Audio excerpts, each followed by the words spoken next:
So pada hari ini Injil akan memberitakan tentang fasa imamat yang ke-11. Fasa imamat yang ke-11. Okay? Iaitu binatang. Today Bible verse about the Leviticus on the chapter number 11. On the chapter number 11. Okay? Alright. On the chapter number 11. Okay. Alright. Iaitu binatang yang haram. Itu tentang imamat. Pada hari ini Injil akan memberitakan tentang fasa imamat yang ke-11. Fasa imamat yang ke-11. Itu binatang yang haram dan yang tidak haram. Lalu Tuhan berfirman kepada Musa dan Harun dan katanya kepada mereka, katakanlah kepada orang Israel begini. Inilah binatang-binatang yang boleh kamu makan dari segala binatang berkaki empat yang ada di atas bumi. Setiap binatang yang berkuku belah, iaitu yang kukunya berselah panjang dan yang memamah biak boleh kamu makan. Tetapi inilah yang tidak boleh kamu makan dari yang memamah biak atau dari yang berkuku belah. Unta, kerana memang memamah biak tapi tidak berkuku belah. Haram itu bagimu. Haram itu bagimu. Juga pelanduk, kerana mereka memamah biak tetapi tidak berkuku belah. Haram itu bagimu. Juga kelinci, kerana mereka memamah biak tetapi tidak berkuku belah. Haram itu bagimu. Okay, haram itu bagimu. Daging-daging binatang itu janganlah kamu makan dan bangkainya janganlah kamu sentuh. Haram semuanya itu bagimu. Inilah yang boleh kamu makan dari segala yang hidup di dalam air, segala yang bersirit dari bersisik di dalam air, di dalam lautan, di dalam sungai, itulah semuanya yang boleh kamu makan. Tetapi segala yang tidak bersirit atau bersisik di dalam lautan dan di dalam sungai, dari segala yang berkeriapan di dalam air dan dari segala makhluk hidup yang ada di dalam air, semuanya itu kejijikan bagimu. Sesungguhnya haruslah semua itu kejijikan bagimu. Dagingnya janganlah kamu makan dan bangkainya haruslah kamu jijikkan. Okey? Haruslah kamu jijikkan. Segala yang tidak berserit dan tidak berserit dalam air adalah kejijikan bagimu. Inilah yang harus kamu jijikkan dari burung-burung, janganlah dimakan kerana semuanya itu adalah kejijikan. Burung Raja Wali, ereng janggut dan elang laut. Elang merah dan elang hitam menurut jenisnya. Setiap burung gagak menurut jenisnya. Burung unta, burung hantu, camar dan elang sikap menurut jenisnya. Burung bungguk, burung dendeng air dan burung hantu besar. Burung hantu putih, burung undan, burung eri, burung ranggung, bangau menurut jenisnya, meragai dan kelawar. Segala binatang yang merayap dan bersayap dan berjalan dengan keempat kakinya adalah kejijikan bagimu. Inilah yang boleh kamu makan dari segala binatang yang merayap dan bersayap dan yang berjalan dengan keempat kakinya, iaitu yang mempunyai peha di sebelah atas kakinya untuk melompat di atas tanah. Okey, inilah yang boleh kamu makan dari di antaranya belalang-belalang menurut jenisnya, iaitu belalang-belalang yang gambar menurut jenisnya, belalang-belalang kunyit menurut jenisnya dan belalang-belalang padi menurut jenisnya. Selain segala binatang yang merayap dan bersayap dan yang berkaki empat adalah kejijikan bagimu. Semua yang berikut akan menajiskan kamu.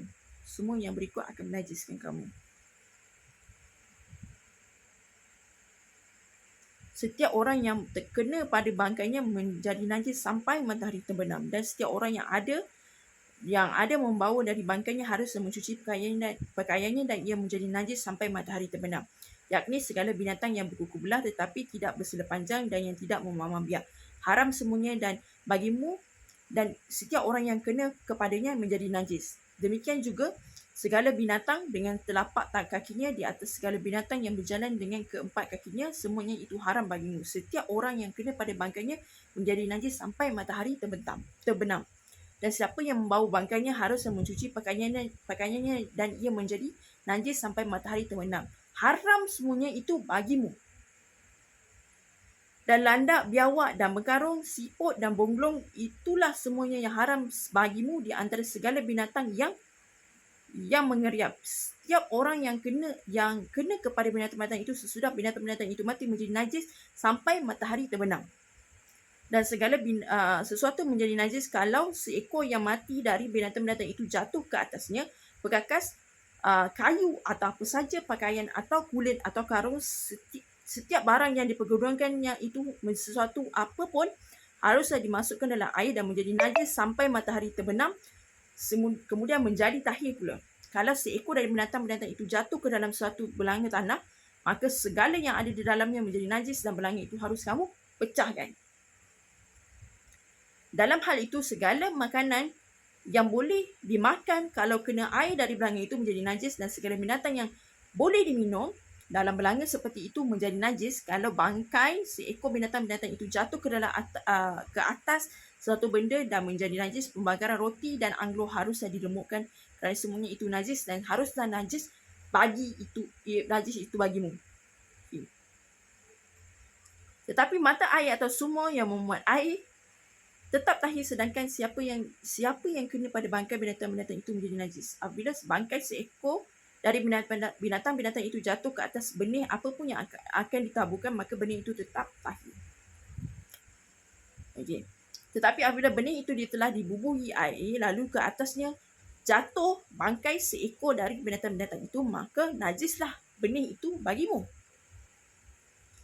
Apabila mati salah seekor binatang yang menjadi makanan bagimu, maka siapa yang kena pada bangkainya menjadi najis sampai matahari terbenam.